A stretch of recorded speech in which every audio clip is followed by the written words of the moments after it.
పరమ తండ్రి స్తోత్రం. హల్లెలూయా.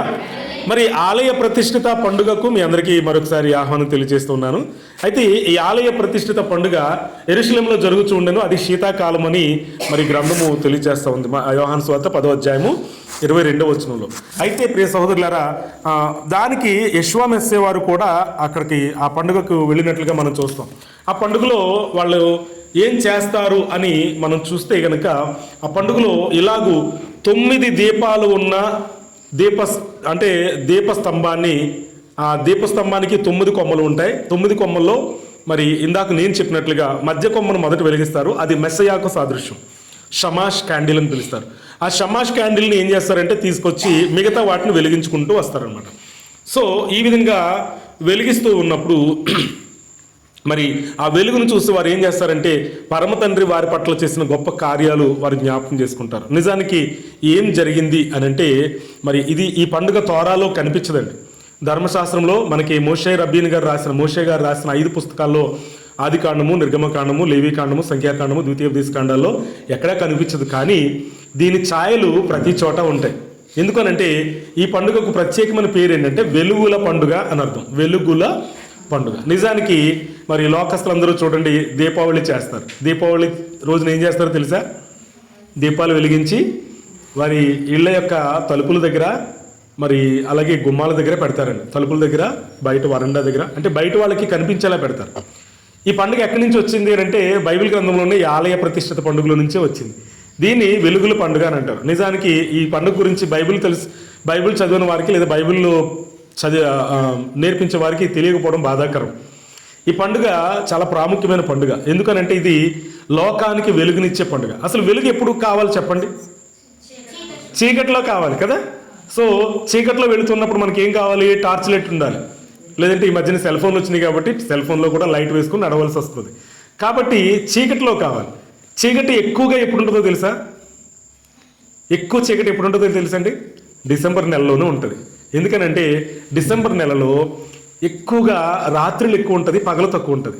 శీతాకాలంలో ఎప్పుడు ఉంటుందండి? ఏముంటుందండి? శీతాకాలం అంతా కూడా రాత్రులు ఎక్కువ ఉంటుంది, పగలేమో తక్కువ ఉంటుంది. పొద్దున్న లేస్తాము 7 గంటలకి 8 గంటలకు లేస్తాము, మరలా సాయంత్రం 4, 5 అయ్యేసరికి చీకటి పడిపోతుంది.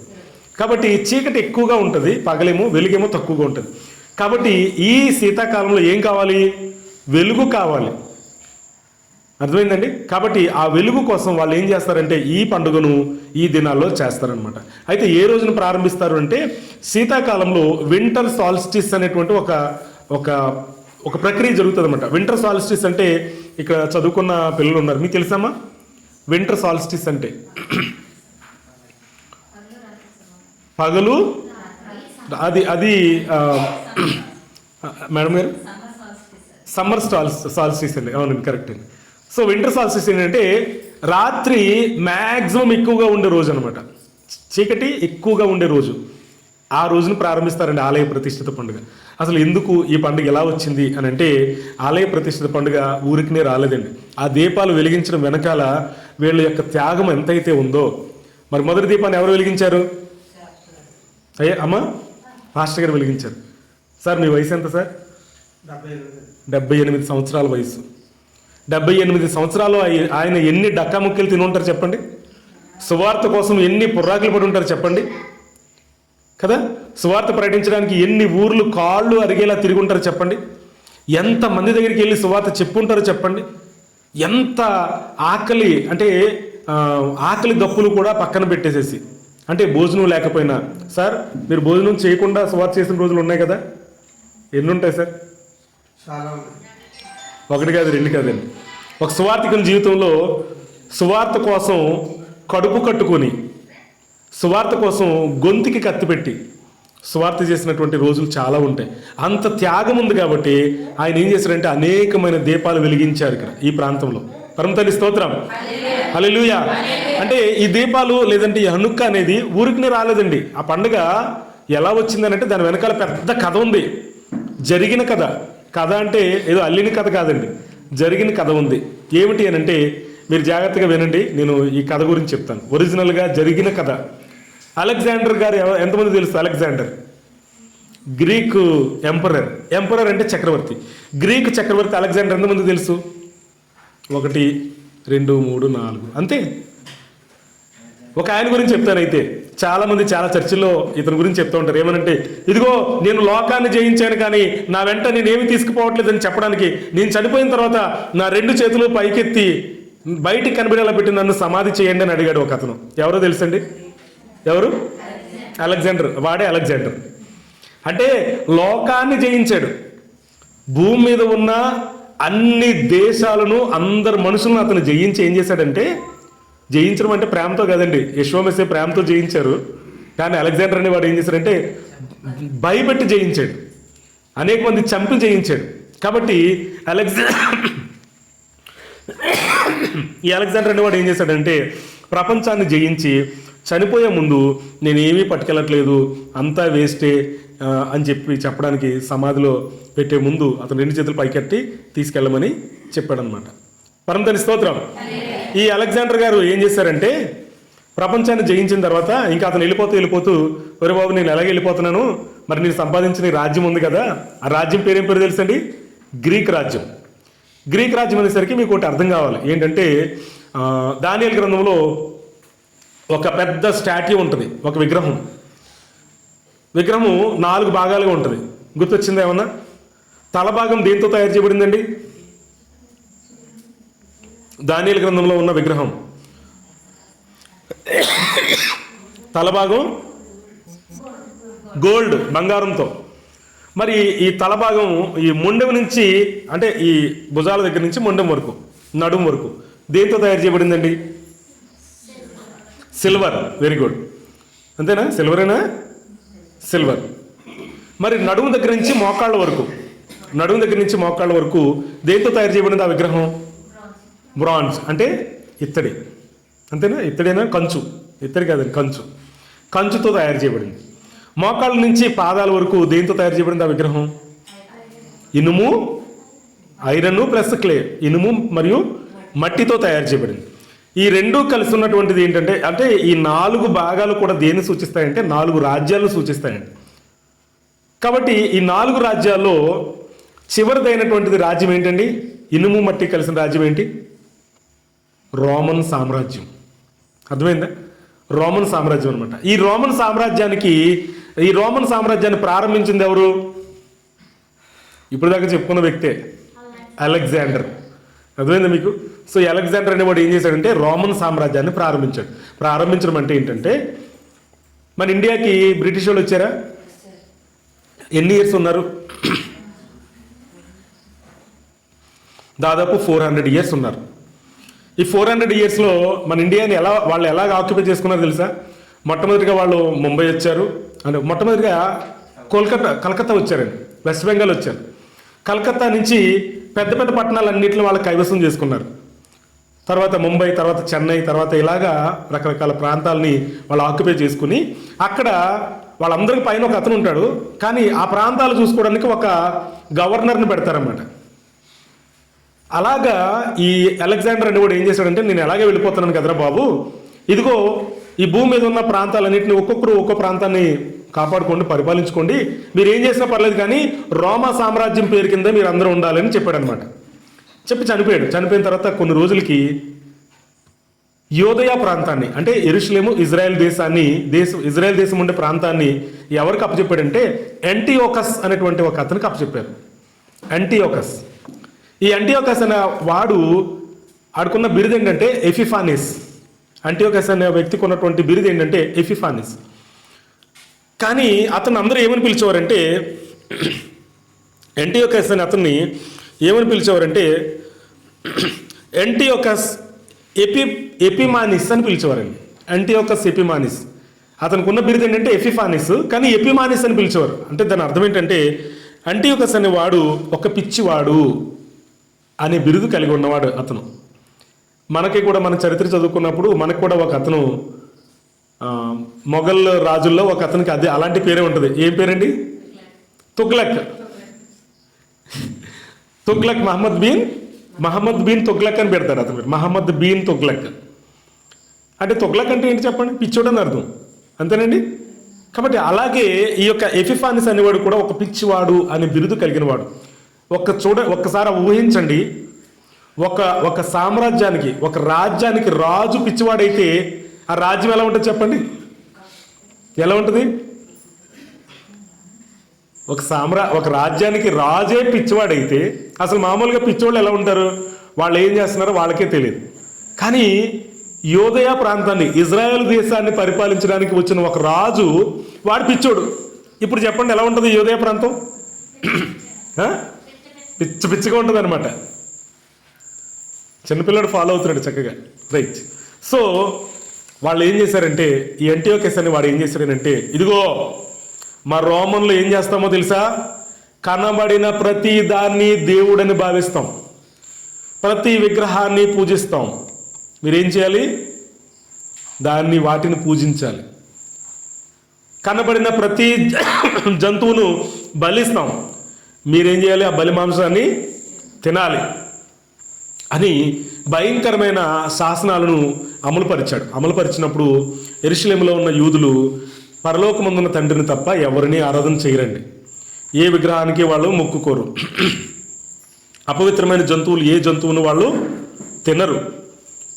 వాళ్ళు ఎలా ఉంటారు అనంటే, పరమతండ్రి మోషే గారి ద్వారా ఇశ్రాయేలు ప్రజలకు ఆజ్ఞాపించబడిన ధర్మశాస్త్రమును పాటిస్తారు. దేన్ని పాటిస్తారండి? ధర్మశాస్త్ర ప్రకారంగా పాటిస్తారు. అటువంటి ధర్మశాస్త్రానికి వ్యతిరేకంగా ఏ ఆజ్ఞ జారీ అయినా, వాడు ఆఫీసర్ అయినా, లేకపోతే వాడు పెద్ద అధికారి, పై అధికారి అయినా, లేదా ఇంకొకరు ఎవడైనా సరే, ఆఖరికి రాజు అయినా సరే, వాళ్ళ ఆజ్ఞలను పాటించరు. బబులోను సామ్రాజ్యంలో షడ్రక్, మేషక్, అబెద్నగో, దానియేల్ ఎంతమంది తెలుసు? 4. వీళ్ళు, దానియేల్ ఏమో సింహపు బోనులో పడవేయబడ్డాడు.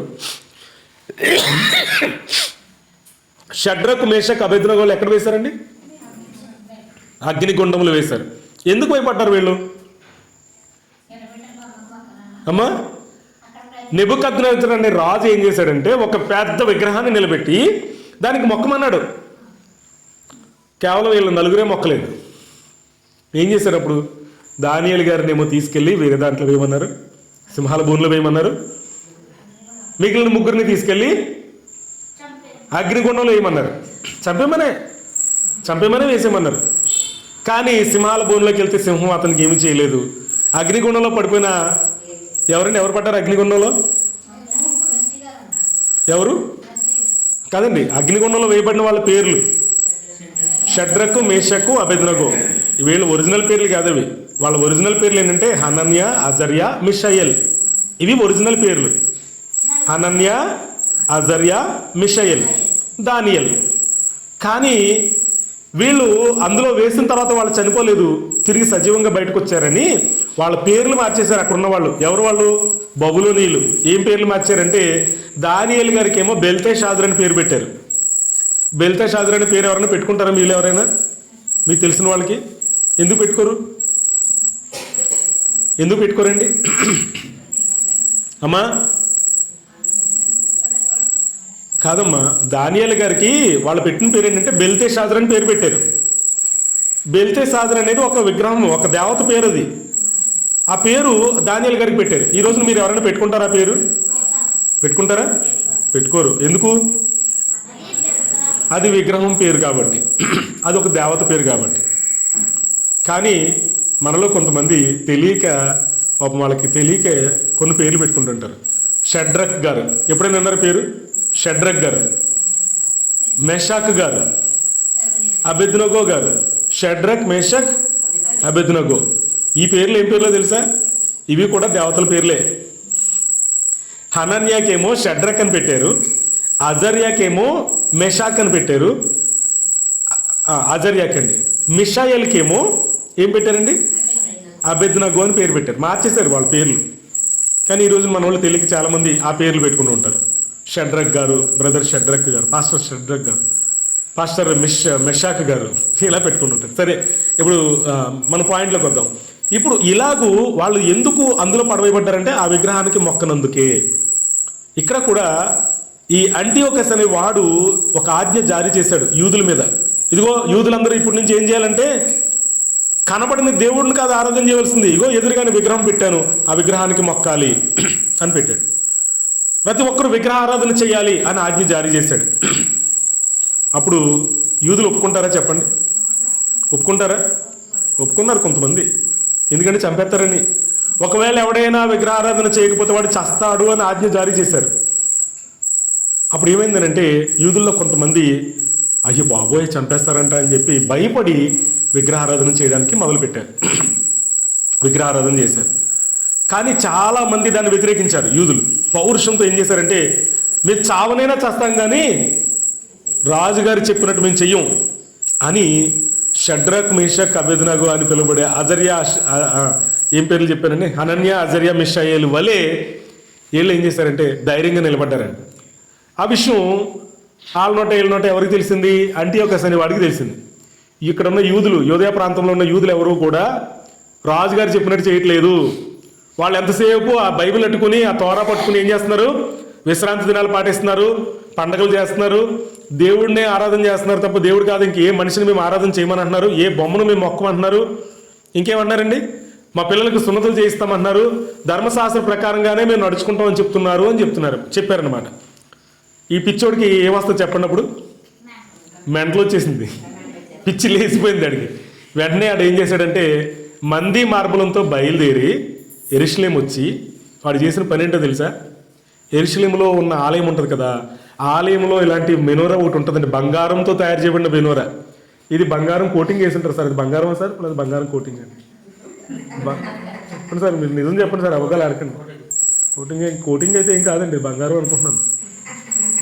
ఏదో ఒక రోజు వస్తాం సార్ మేము సార్. అయితే ఈ యొక్క ఇలాంటి మెనోరాను బంగారంతో తయారు చేసిన మెనోరా ఉండేదండి. అంతేకాదు ఇగో ఇలాంటి ఒక బలిపీఠం ఉండేది. బలిపీఠం కాదు ఇది, నిజానికి ఇలాంటి ఒక నిబంధన మందసం ఉండేది. నిబంధన మందసం కాకుండా ఈ ఎదుర ఒక బల్ల ఉండేది, ఆ బల్ల మీద సన్నిధి రొట్టెలు ఎప్పుడూ పెట్టబడి ఉండే, వేడివేడిగా ఉండే రొట్టెలు. అంతేకాకుండా ఈ ఆలయానికి ఎదుర బయట బంగారంతో కట్టిన బలిపీఠం ఉండేదండి. ఇలాగ లోపల అనేకమైన ఉపకరణాలన్నీ కూడా బంగారంతో తయారు చేయబడిన శ్రేష్టమైన ఉపకరణాలు ఉంటే, ఈ పిచ్చోడికి పిచ్చిలేసి ఏం చేశాడంటే వచ్చి వీటన్నిటిని పట్టుకెళ్ళిపోయాడు. ఫస్ట్ వీటన్నిటిని ఏం చేశాడండి, ఎవడు అడుగుతాడు అన్ని, అడ్డొచ్చిన వాళ్ళు చంపేస్తున్నాడు. భయపడిపోయి యూదులు ఎవరో రాలేదు, పట్టుకెళ్ళిపోయి ఏం చేశాడనంటే, ఓ యూదులారా, మీరు ఈసారి ఎలాగా నా మాట వినరో చూస్తానని చెప్పి దగ్గరుండి ఆలయంలో అసలు ఏ విగ్రహాన్ని పెట్టడానికి యూదులు ఇష్టపడరండి. యూదులు ఇందులో చూడండి, ఏమైనా విగ్రహాలు ఏమైనా ఉన్నాయా? ఏమన్నా బొమ్మలు ఉన్నాయా? యేసుప్రభు బొమ్మలు కానీ మరియం బొమ్మలు కానీ ఏమైనా ఉన్నాయా? ఏమి ఉండవు మన దగ్గర. బొమ్మలు పెట్టుకోం, మనం విగ్రహాలు పెట్టుకోం. యూదులు ఏం చేశారంటే విగ్రహాలకు మొక్కట్లేదని చెప్పి ఒక భయంకరమైన పెద్ద విగ్రహాన్ని తెచ్చి ఆలయంలో పెట్టారండి. ఎక్కడ? సొలొమోన్ గారు కట్టించిన ఆలయంలో నిలబెట్టాడు. ఎవడు? ఈ పిచ్చోడు అంటియోకస్ అనేటువంటి పిచ్చోడు ఏం చేశాడంటే ఆలయంలో ఒక విగ్రహాన్ని పెట్టాడు. ఎవరు విగ్రహం తెలుసా? కాదు, జూయిస్ అనేటువంటి ఒక దేవుడు, గ్రీకుల దేవుడు ఉన్నాడండి. ఎవరు? జూయిస్. మీరు నెట్లో కొడితే ఆ జూయిస్ యొక్క ఫోటో వస్తుంది మీకు కావాలనుకుంటే, ZEUS, జూయిస్. జూయిస్ అనేటువంటి దేవుని యొక్క ఆ యొక్క బొమ్మను, విగ్రహాన్ని ఆలయంలో పెట్టాడు. అక్కడితో ఆగలేదాడు. ఏం చేశాడు? యూదులందరినీ రమ్మని, ఓ యూదులారా మీరు అందరూ వచ్చి, ఇదిగో ఇదే మీ దేవుడు, దీనికి మొక్కండి మీరని అన్నాడు. మొక్కుతారు ఎవరైనా యూదులు? మొక్కకపోతే చంపేస్తానని చెప్పాడు. చంపేసినా నిజమేనమ్మా? మీ విశ్వాసం గట్టిగా ఉంది, చాలా గట్టిగా ఉంది. హల్లెలూయా. చంపేసినా పర్వాలేదు కానీ మేము దానికి మొక్కం అని అన్నవాళ్ళని నిజంగానే చంపేశాడు. చాలామందిని చంపేశాడు. ఒక్కళ్ళని చంపితే మిగతా వాళ్ళకి ఏమవుతుందండి? భయం వస్తుంది. ఏం చేశారంటే చాలామంది మొక్కళ్ళు ఇస్తారు. దేని ముందు? ఆ విగ్రహం ముందు. అంతటితో వాడు ఆగకుండా ఏం చేశాడంటే, మీలో ఒకడు లెగండి అని చెప్పి యాసోన్ అనేటువంటి ఒకడిని లేవగొట్టి వాడిని ప్రధాన యాజకుని చేశాడు ఈ పిచ్చోడు. ఓ యాసోన్, నువ్వే ఈ రోజు నుంచి నువ్వే ప్రధాన యాజకుడు ఈ ఆలయానికి. ఈ ఆలయంలో ఏముంటుంది? జూయిస్ దేవుడి యొక్క విగ్రహం ఉంది. ఈ దేవునికి నువ్వే ప్రధాన యాజకుడు. నువ్వేం చేయాలి? బలులు అర్పించాలి. నువ్వు వచ్చి ప్రధాన యాజకుడు ఏం చేస్తాడండి? బలులు అర్పిస్తాడు. నువ్వు ఈ దేవుడికి బలులు అర్పించాలి అని అతన్ని భయపెట్టినప్పుడు ఆ యాసోన్ అన్నవాడు అయ్యా అలాగే అయ్యా అలాగే అయ్యా అని అన్నాడు. వాడు ఎవడు? యూదుడే. అప్పుడు బలు అర్పించాలి కదా. ఏం బలి ఇచ్చారో తెలుసా? పందిని తీసుకొచ్చి బలి ఇవ్వమని అన్నాడు. ఈ అంటియోకస్ అనే రాజు పందిని తీసుకొచ్చి బలి వయ్యా అని అడిగాడు. ప్రాణభయంతో యాసోన్ అనే వ్యక్తి ఏం చేశాడంటే పందిని తీసుకొచ్చి బలి ఇచ్చాడు. ఇప్పుడు చూడండి, ఒకవేళ నేనే గనక యాసోను స్థానంలో ఉండి ఇక్కడ ఎవరో వచ్చి విగ్రహాన్ని నిలబెట్టి దాని ముందు బలి ఇమ్మనంటే నేను తీసుకొచ్చి పందిని తీసుకొచ్చి నేనే బలిచ్చాను అనుకోండి, మనందరం యూదులమే. కానీ నేనేం చేశానంటే రాజుగారు చెప్పినట్టు ఆ పందిని బలిచ్చాను అనుకోండి, మీలో కొంతమందికి ఏమవుతుంది చెప్పండి? ఏం కోపం వస్తుంది? ఎందుకు? నేను చేసిన పని మంచి పని కాదు కాబట్టి కొంత కోపం వచ్చింది కొంతమందికి. నీ పేరు ఏం పేరు? Ritesh, very good. సో వాడికి వచ్చింది కోపం. ఏం చేస్తారమ్మా? ఎవరిని? ఇదేంటి తప్పు చేస్తారని కాబట్టి మీరు చంపేస్తారు, చేయకపోతేనే మాట చంపేస్తాడా? ఏం చేయాలి నేను అని చెప్పి భయపడి ఈ యాసోన్ అని వాడు ఏం చేశాడనంటే పరిగెత్తుకుని వెళ్ళి ఆడితో ఉన్నాడు అనమాట. ఎవరితోటి? పిచ్చోడితోటి కలిసిపోయాడు. అప్పుడు వీడికి కోపం వచ్చింది కదా, ఆడి పేరు ఏం పేరు తెలుసా? మత్తిత్తియా అనే వాడికి కోపం వచ్చింది. వాళ్ళు చెప్పినట్టు చేసి చచ్చి కంటే వాళ్ళు చెప్పినట్టు చేయడం కంటే చచ్చిపోవడం మేలు అనుకున్నారు యూదులందరూ కూడా. నా దగ్గర నేను కథ చెప్పట్లేదు, ఇవన్నీ బైబిల్లో ఉన్నాయి. కానీ ఏ బైబిల్లో ఉన్నాయంటే ఈ 66 పుస్తకాలు ఉన్న ఈ బైబిల్లో లేవు. అదే బాధ. 66 పుస్తకాలు ఉన్న ఈ బైబిల్లో ఆ చరిత్రను తీసి పడేశారు. ఎందుకు పడేశారో కూడా తెలియదు నాకు. ఇప్పుడిప్పుడే మాకు అర్థమవుతుంది ఎందుకు తీసేశారు అని. ఈ బైబిల్ గ్రంథంలో ఎన్ని సంవత్సరాల చరిత్ర ఉందో తెలుసా? చాలా సంవత్సరాల చరిత్ర ఉంది, కానీ ఎన్ని సంవత్సరాల చరిత్ర లేదో తెలుసండి? ఎక్కడెక్కడి నుంచండి? ఈ బైబిల్ గ్రంథంలో పాత నిబంధన, క్రొత్త నిబంధన అని విడదీశారు కదా. పాత నిబంధనలో చివరి గ్రంథం ఏది? మలాకీ గ్రంథం. క్రొత్త నిబంధనలో మొదటి గ్రంథం ఏది? మత్తయి సువార్త. ఈ మలాకీ గ్రంథానికి మత్తయి సువార్తకి మధ్యలో 400 సంవత్సరాల చరిత్ర ఉందండి. అది ఉందా బైబిల్లో? లేదు. మరి ఎలా? మరి ఆ 400 సంవత్సరాలు ఏం జరిగిందో ఎవరికి తెలుస్తుంది?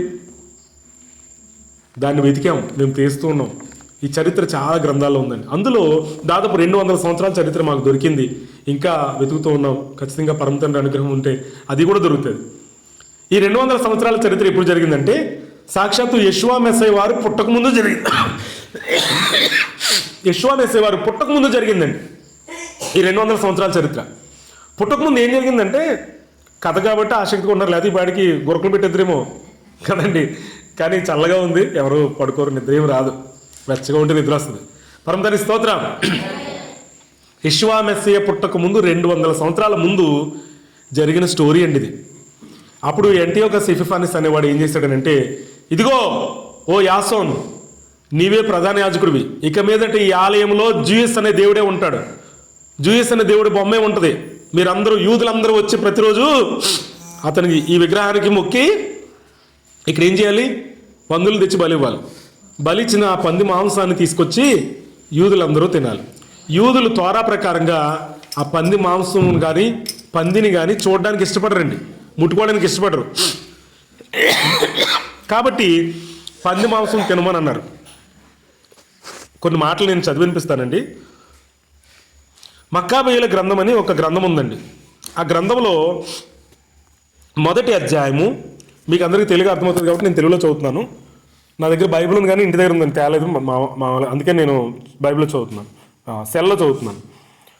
ఈ గ్రంథంలో 1వ అధ్యాయం, మొదటి మక్కాబీయుల గ్రంథము 1వ అధ్యాయము ఎన్నో వచనం అంటే 54వ వచనం.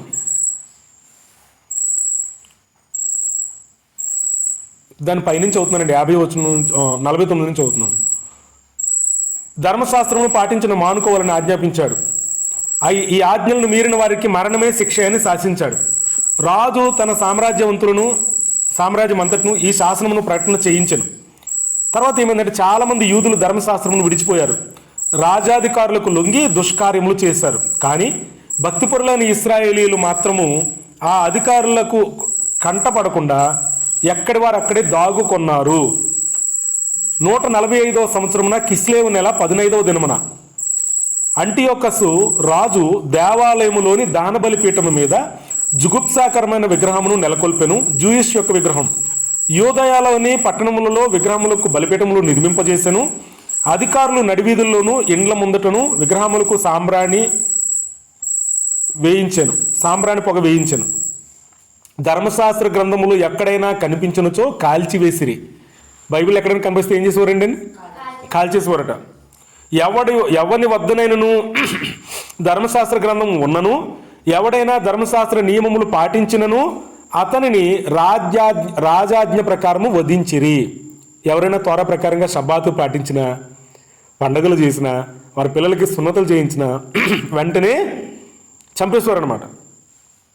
అయితే ఈ రీతిగా ఆ దుర్మార్గపు అధికారుల అధికార గర్వంతో ఇశ్రాయేల్ నగరంలోని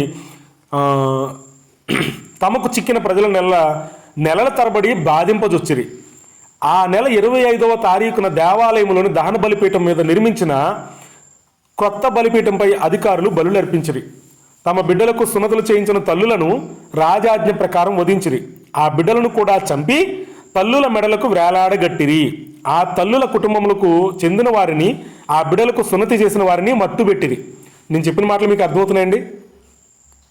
ఏ యూదులైతే 8వ రోజున పుట్టిన తమ బిడ్డలకు సున్నతి చేయిస్తారో ఆ సున్నతి చేయించినట్టుగా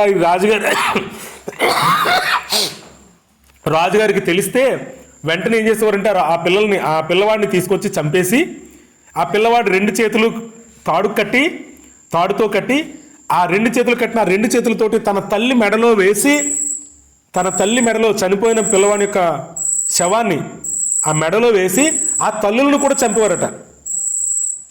ఆ పిల్లలకు సున్నతి చేసిన వారిని కూడా తీసుకొచ్చి చంపేవారట. వాళ్ళ ఇంట్లో వాళ్ళు ఎవరుంటే వాళ్ళందరినీ తీసుకొచ్చి, అంటే ఆ పిల్లవాడి తోబట్టువులు కానీ తల్లిదండ్రులు కానీ ఎవరుంటే వాళ్ళందరినీ తీసుకొచ్చి చంపేవారట. ఎందుకండి? ఎందుకు ఇలా జరిగింది? వాళ్ళు కేవలం ధర్మశాస్త్రం పాటిస్తామన్నారని. ఏమైందో తెలుసండి? చదువుతున్నాను, కింద చూడండి. అయినను ఇన్ని జరిగినా కూడా ఇశ్రాయేలీలలో చాలా మంది ధైర్యముతో రాజాజ్ఞను ధిక్కరించి అపవిత్ర జనమును ముట్టనైరి. వాళ్ళు పంది మాంసం కూర తినమని రోమన్లు, ఈ యొక్క యాంటియోకస్ వారి యొక్క అధికారులందరూ బలవంతం చేస్తే, ఇందాక మా జ్యోతమ్మ గారు చెప్పినట్లుగా ఏం చేశారో తెలుసా? అట్టి భోజనమునకు ఆశపడి పవిత్రమైన నిబంధనను మీరుట కంటే చచ్చుట మేలని భావించిరి. ఏమన్నారటండి? తినకపోతే చంపేస్తుంటే, చంపేస్తే చంపే, మేము తినం. ఏమన్నారండి వాళ్ళందరూ? నువ్వు చంపేస్తావా? చంపే, కానీ మేము దాన్ని ముట్టుకోం, మా దేవుడు ముట్టుకోవద్దని చెప్పాడు. మా ధర్మశాస్త్రం ఏముంది? పంది మాంసం తినేవారు అపవిత్రులని రాయబడింది. మీ పరలోక రాజ్యం వెళ్ళలేము, పంది మాంసం తినేవాళ్ళ పరలోక రాజ్యం రారని ఉంది. కాబట్టి ఏమన్నాడంటే,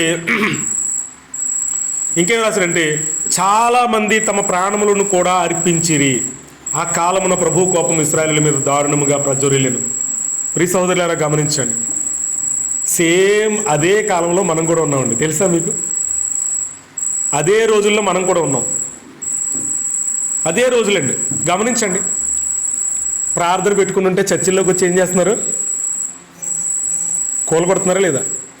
ప్రార్థన కూడా రానివ్వట్లేదు. ఎక్కడైనా ప్రార్థన జరుగుతుందంటే వచ్చి అడ్డుకుంటూ ఉన్నారు. భవిష్యత్తులో ఇంకా ఎలా ఉండబోతుందంటే ప్రతి చర్చలు చేయించేస్తారు. భవిష్యత్తులో ఇంకా ఎలా ఉండబోతుందంటే ఎవరి చేతిలో బైబిల్ కనబడుతుందో వాళ్ళని ఆ స్పాట్లోనే చంపేస్తారు. భవిష్యత్తులో ఇంకేం జరుగుతుంది అంటే, ఎవరైతే దేవుని ఆజ్ఞలు పాటించడానికి షబ్బాతులు, పండుగలు, సున్నతి చేయించుకోవడాలు ఇవన్నీ చేస్తారో అటువంటి వారిని పట్టుకుని ఇలాంటి రోజులు అప్పుడు వచ్చాయి. కాబట్టి వాళ్ళందరూ ఏం చేశారనంటే, ప్రాణాలైనా అర్పిస్తాం కానీ దేవుని యొక్క ధర్మశాస్త్రాన్ని మేము అపవిత్రం చెయ్యం అని వాళ్ళు ఏం చేశారంటే, అందులో నీ పేరు ఎప్పుడు మర్చిపోతున్నారు? రితీష్. ఓకే, ఇప్పుడు సార్ గుర్తుపెట్టుకుంటాను. రితీష్ లాంటి, అంటే రితీష్ పేరు ఏం పేరు? మత్తిత్తియా లాంటి వాళ్ళు లేచి ఏం చేశారంటే, దాని తర్వాత ఉంటుంది అనమాట, ఇక్కడ ఉంటే చంపేస్తున్నారు ఈ రోమన్లు. యెరూషలేములో, ఇజ్రాయెల్ దేశంలో ఇదిగో ఈ ఆలయాన్నే పట్టుకుని ఇక్కడే ఉంటానంటే వాళ్ళ చేతిలో చస్తాం. మనం బ్రతకాలి, మన జాతి బ్రతకాలి. మనం ఇప్పుడు చచ్చిపోతే తర్వాత తరాలకు యూదులు ఉండరు, దేవుని ధర్మశాస్త్రం పాటించే వాళ్ళు ఉండరు. తర్వాత తరాలకి ఈ గ్రంథం తెలియదు. ఈ గ్రంథం ఎక్కడ కనబడితే అక్కడ వాళ్ళు ఏం చేస్తున్నారు? కాల్చేస్తున్నారు. దీన్ని కాపాడుకోవాలి అని వాళ్ళు ఏం చేశారంటే, ఆ తోరా చుట్టలు ఆ ధర్మశాస్త్రపు గ్రంథాన్ని ఏం చేశారంటే అండి, పెద్ద కూజాలు లాంటి దాంట్లో పెట్టేసి ఒక అడవిలోకి వెళ్ళిపోయి, అడవిలో కొండ గుహలు ఉంటాయి చూడండి, ఆ గుహల్లోకి పెట్టేసేసి లోపల ఎక్కడో పెట్టేసి దాచేశారు. అప్పుడు దాచినటువంటి ఆ గ్రంథాలు రీసెంట్గా బయటపడ్డాయండి. తెలుసా మీకు? రీసెంట్గా బయటపడ్డాయి. యెరూషలేంలో మృత సముద్రం అని డెడ్ సీ అని ఉంటుంది. ఆ డెడ్ సీ దగ్గర అవి దొరికాయి అనమాట. అందుకని ఆ గ్రంథాలను ఏమంటారంటే డెడ్ సీ స్క్రాల్స్ అని అంటారు. నా దగ్గర ఫోటోలు ఉన్నాయని కావాలని చూపిస్తాను. డెడ్ సీ స్క్రాల్స్ అంటారు. అయితే వాళ్ళు ఏం చేశారంటే ఆ గుహల్లోకి వెళ్ళిపోయారు వీళ్ళందరూ కూడా. మత్తిత్యాని వాడు ఏం చేశాడంటే, మీలో ఎవరైతే ధర్మశాస్త్రం పాటించిన దేవుని కోసం బ్రతుకుతానంటారో వాళ్ళు రండి నాతోటి, నేను తీసుకెళ్ళిపోతానని చెప్పి వాళ్ళందరూ తీసుకుని కొండల మీద తీసుకెళ్ళిపోయాడు. తీసుకెళ్ళిపోయిన తర్వాత అక్కడ ఏం జరిగిందంటే షబ్బాతులు చేయడం మొదలెట్టారు. ఎక్కడండి? కొండల మీద పండుగలు చేయడం మొదలెట్టారు. పుట్టిన పిల్లలకి సున్నతులు చేయించడం మొదలుపెట్టారు. ధర్మశాస్త్రం చెప్తున్నట్లుగా జీవించడం మొదలుపెట్టారు. ఎక్కడ? ఊర్లు వదిలి కొండల మీదకి వెళ్ళిపోయి కొండల మీద చేస్తూ ఉన్నారు. ఆ విషయం మెల్లిగా ఈ పిచ్చోడికి తెలిసింది. ఈడేం చేశాడనంటే మంది మార్గంతో మళ్ళీ బయలుదేరాడండి. ఎక్కడికి? కొండల మీదకి వెళ్ళిపోయి ఏం చేశాడనంటే, ఒరే మామూలు రోజుల్లో వీళ్ళు దొరకరు మనకి, ఎందుకంటే వాళ్ళ చేతిలో ఏమున్నాయో మనకు తెలియదు. వాళ్ళ గుహల్లో ఉన్నారు, కొండల్లో ఉన్నారు, రాళ్ల సందుల్లో ఉన్నారు. వాళ్ళ దగ్గర డైరెక్ట్గా వెళ్ళకూడదు. మనం వెళ్ళకుండా ఏం చేయాలంటే ఎప్పుడు వెళ్ళాలండి? మేడం గారు చెప్తున్నారు ఏంటి? షబ్బాతులో వెళ్ళాలి. హల్లెలూయా. ఎందుకు? షబ్బాతులో వాళ్ళు ఏ పని చేయరు కాబట్టి ఆ రోజు పట్టుకుని చంపేద్దామని చెప్పి షబ్బాత్ ఎప్పుడు వస్తుందా అని ఎదురు చూశారు. షబ్బాత్ ఎప్పుడు వస్తుందా అని ఎదురు చూస్తారండి. ఎదురు చూసినప్పుడు సహోదరులారా ఏం జరిగిందో తెలుసా? షబ్బాత్ రోజు వచ్చింది. ఇశ్రాయేలీయులందరూ షబ్బాతును మొదలుపెట్టారు. రాజు ఆజ్ఞను ధిక్కరించిన యూదులు కొందరు అరణ్యమునకు పారిపోయి అచ్చట తలదాచుకుంటున్నారని రాజు ఉద్యోగులకు యెరూషలేము దగ్గర ఉన్న సైనికులకు వార్త చేరెను. కనుక వారిని పట్టుకొనుటకు ఒక పెద్ద సైనిక బృందం వెళ్ళెను. ఆ సైనికులు యూదులు దాక్కున్న చోటుకు వచ్చి వారి చెంత విడిది చేసిరి.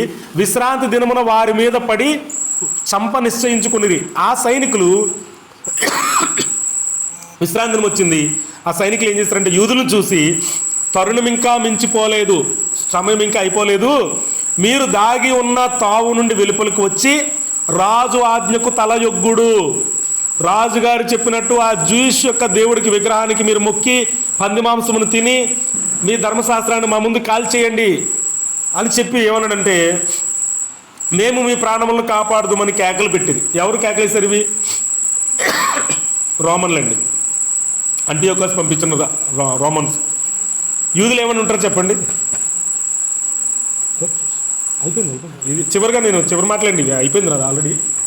కాబట్టి యూదులు ఏమని ఉంటారు అప్పుడు చెప్పండి? ఏమన్నారో తెలుసా?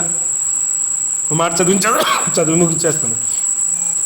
కానీ ఆ యూదులు, మేము ఇచ్చటి నుండి వెలుపలికి రాము, మేము రాజు ఆజ్ఞను పాటించము, విశ్రాంతి దినమును అమంగళము చేయము అని బదులు పలికిరి. శత్రు సైనికులు వెంటనే వారి మీద పడిరి. కానీ యూదులు విరోధులను ఎంత మాత్రమూ ఎదిరింపక మెదలక ఉండిపోయి ఏమన్నారంటే, వాళ్ళు చనిపోతూ, మేము నిర్దోషులముగా ప్రాణం విడుతున్నాము, మేము నిర్దోషులముగా చచ్చిపోతున్నాము, మీరు మమ్మను అన్యాయముగా సంహరించుచున్నారని భూమి ఆకాశములు సాక్ష్యము పలుకునుగాక అని చనిపోయారండి. మేమే తప్పు చేయలేదు, మీరు మమ్మల్ని చంపేస్తున్నారు, మేమేమి పాపం చేసిన వాళ్ళం కాదు, మేము నిర్దోషం, కానీ మీరు మమ్మల్ని ఏం చేస్తున్నారంటే ఇదిగో చంపేస్తున్నారు. మీరు మమ్మల్ని చంపుతున్నారు, మేమేమి పాపం చేయలేదని చెప్తున్నాం కాబట్టి మీరు మమ్మల్ని చంపుతున్నారు కాబట్టి ఆ దోషము గూర్చి ఈ భూమి ఆకాశము సాక్ష్యం చెప్తాయి అని చెప్పి చనిపోయారండి. ఆ రోజున చచ్చిపోయిన వాళ్ళు ఇంచుమించు 1000 మంది చనిపోయారు. ఇదంతా ఎప్పుడు జరిగిందో తెలుసండి? ఈ నెలలోనే 25వ తారీఖు, అంటే మొన్న ఆదివారం సాయంత్రం ప్రారంభమైంది కదా, దీపాలు వెలిగించారని చెప్పాను కదండి. ఆ రోజునే సరిగ్గా ఈ మత్తిత్యాహు అనే అతను కూడా చనిపోయిన తర్వాత అతను కుమారుడు యోధా మక్కాబి అని ఒక అతను ఏం చేశాడనంటే, కొంత సైన్యాన్ని తయారు చేసి, ఎలా ఉంటే వీళ్ళందరినీ చంపేస్తారు, యూదుల తర్వాత ఉండరని చెప్పి సైన్యాన్ని తయారు చేసి తిరిగి వాళ్ళ మీద తిరుగుబాటు చేశారు. 3 సంవత్సరాలు విపరీతమైన పోరాటం చేసిన తర్వాత మరలా ఏ రోజునైతే ఆ విగ్రహాన్ని పెట్టి దాని ముందు బలిచ్చారు, పందిని బలిచ్చారో అదే రోజున ఈ యోధా మక్కాబి అనేవాడు ఏం చేశాడనంటే తన సైన్యంతో రోమన్లను తరిమి కొట్టాడండి. హల్లెలూయా, పరమతాని స్తోత్రం. ఏ వ్యక్తులు వస్తే భయం వేసేదో, ఏ వ్యక్తులు పేర్లు చెప్తే వణుకు పుట్టేదో అటువంటి వాళ్ళని తరిమి కొట్టారండి. ఎవరు? యూదులు. యోధా మక్కాబి అనే వ్యక్తి యొక్క ఆధ్వర్యంలో తరిమి కొట్టి ఏం చేశారంటే, ఇదిగో ఆలయంలో విగ్రహాన్ని పెట్టారు, ముందు దాన్ని పడగొట్టి బయటపడేయండి. బలిపీఠం కూడా అపవిత్రం అయిపోయింది, పందిని బలి ఇచ్చారు, దాన్ని కూడా తీసిపారేయండి. బలిపీఠము ఈ యొక్క ఆలయం అంతటిని కూడా శుద్ధి చేయండి. శుద్ధి చేసి ఏం చేయాలి? మొట్టమొదట శుద్ధి చేసి ఏం చేయాలండి? ఫస్ట్ ఆలయం అపవిత్రం అయిపోయింది, ఈ ఆలయంలోనికి మనం వచ్చాము, శుద్ధి చేయబడింది. శుద్ధి చేయబడిన తర్వాత మొట్టమొదటి ఆయన ఏం చేశారు చెప్పండి? ఏం చేశారు? దీపం వెలిగించారు. వెలుగు మనతో ఉందని చెప్పడానికి మొట్టమొదటి వాళ్ళు చేసిన పని ఏంటంటే దీపం వెలిగించాలన్నమాట. దీపం వెలిగించాలంటే ఏం కావాలండి? నూనె కావాలి. నూనె కోసం వెతికితే ఒక చోట చిన్న బుడ్డి దొరికింది, నూనె బుడ్డి. ఆ బుడ్డి తెచ్చి ఈ 7 కొమ్మల్లో పోసారు, నూనె పోసారు, వెలిగించారు. వెలిగిస్తే ఆ 7 కొమ్మలు ఏమైనాయంటే ఒక రోజు అంతా వెలిగాయి. ఒక రోజు ఆరిపోద్ది, ఆ నూనె కూడా అంతే ఉంటుంది, ఒక రోజుకే ఉంటుంది. వెళ్ళిపోయారు. మొదటి రోజున వెలిగించారు, అంటే కిస్లేవ్ నెల 25వ తారీఖున వెలిగించారు. అది వాళ్ళు వెళ్ళిపోయిన తర్వాత 26వ తారీఖు సాయంత్రం వచ్చారు. ఇప్పుడు మనం వెలిగించాం కదండి, ఇవి వెలిగించాం కదా, ఇంటికి వెళ్ళిపోయి రేపు సాయంత్రం వస్తే ఉంటాయి అవి వెలుగు? ఏమవుతుందండి? ఆరిపోతుందిలే అని అనుకున్నారు వచ్చి, కానీ అవి ఆరలేదంట. ఎందుకంటే ఒక్కరోజు నూనె, అది ఆరలేదు, వెలిగింది. ఓ గొప్ప అద్భుతం, ఇది చాలా అద్భుతం, పరమతండ్రి మనతో ఉన్నారని సంతోషపడ్డారు, పాటలు పాడుకున్నారు, దేవుని స్తుతించారు, ప్రార్థన చేశారు, ఇంట్లోకి వెళ్ళిపోయారు. 3వ రోజున వచ్చి తిరిగి చూశారు. 3వ రోజున తిరిగి వచ్చి చూశారు, ఏమైందండి? అది ఆరిపోయిందా? ఆరలేదు. 4వ రోజున, 5వ రోజు, 6వ రోజు, 7వ రోజు, 8 రోజులు, 8వ రోజు వరకు అవి వెలుగుతానే ఉన్నాయండి. పరమతండ్రి స్తోత్రం, హల్లెలూయా. అప్పుడు వాళ్ళు ఏం చేశారంటే ఈ దినాలను, ఈ 8 దినాలను ప్రతి సంవత్సరము ఆలయ ప్రతిష్ఠిత పండుగ అనే పేరు శలం సార్. ఆలయ ప్రతిష్ఠిత పండుగ అనే పేరుతో ప్రతి సంవత్సరము 8 దినాల పాటు ఈ పండుగ చేయాలని నిశ్చయించుకున్నారు. కాబట్టి ఆ పండుగ యూదులందరూ చేసేవారు. యెషువా మెస్సే వారు కూడా ఆ పండుగకు వెళ్ళారు. మీరు ఇప్పుడు ఈరోజు ఎక్కడికి వచ్చారండి? ఆ పండుగ చేస్తున్నారు. పరమతండ్రి స్తోత్రం. ఇప్పుడు అర్థమైందా ఆ దీపం వెనకాల ఎంత శ్రమ ఉంటుందో, ఎన్ని ప్రాణాలు పోయాయో తెలుసా? ఆ దీపం వెలిగించడానికి ఎన్ని వేల మంది తమ పిల్లలను చంపి వాళ్ళ మెడల్లో వేలగట్టినప్పుడు ఎంత బాధపడి ఉంటారో తల్లులు చెప్పండి. తమ కళ్ళ ముందే తమ వారిని కోల్పోతే ఎంత నరకం అనిపించుంటారో చెప్పండి. అంత భయంకరమైన బాధ, హింస, నరకము, శ్రమ, కష్టము అంతా కూడా ఆ వెలుగు వెనకాల ఉందండి. మీరు గమనించండి, ఆ వెలుగులా మీరు ఉండాలి. అయినా లోకానికి వెలుగు వినడానికి మొన్న ఆదివారం సాయంత్రం ఆస్ట్రేలియా దేశంలో మనలాగే, అంటే మాలాగే ఈ మొదటి దీపాన్ని వెలిగించడానికి అందరూ కూర్చున్నారు. యూదులందరూ కూడా ఒక సముద్రపు ఒడ్డున కూర్చుని మొదటి దీపాన్ని ఇలా వెలిగించారు. వెలిగించి ఇలా నిలబడి మా బోట్ సూర్యేషువాతి, ఇందాక నేను పాడాను కదా, ఆ పాట పాడుతూ ఉన్నారు. వెనక నుండి ఒక దొండగుడు ఏం చేశాడనంటే టపి మంది తుపాకీతో కాల్చాడు. స్పాట్లో 11 మంది చచ్చిపోయారు. ఎప్పుడు జరిగిందో తెలుసండి? మొన్న ఆదివారం సాయంత్రం అండి. 11 మంది స్పాట్లో యూదులు చచ్చిపోయారు. 20 మంది సీరియస్గా గాయపడి హాస్పిటల్లో జాయిన్ చేయబడ్డారు. వాళ్ళు ఏం చేశారు చెప్పండి? వాళ్ళు చేసిన తప్పేంటి? వెలుగును వెలిగించడం అన్నమాట. ఈ రోజున మనం కూడా వెలుగులా ఉండాలి. యెషువా మెస్సీ అన్నారు, నేను లోకానికి వెలుగు అన్నారు. మళ్ళీ ఏమన్నారంటే మీరు కూడా వెలుగే అన్నారు. మీరు లోకానికి వెలుగే ఉన్నారని మనతో చెప్పారు. మత్తయి సువార్త 5వ అధ్యాయం 14-15 వచనాల్లో ఉంటుంది అన్నమాట.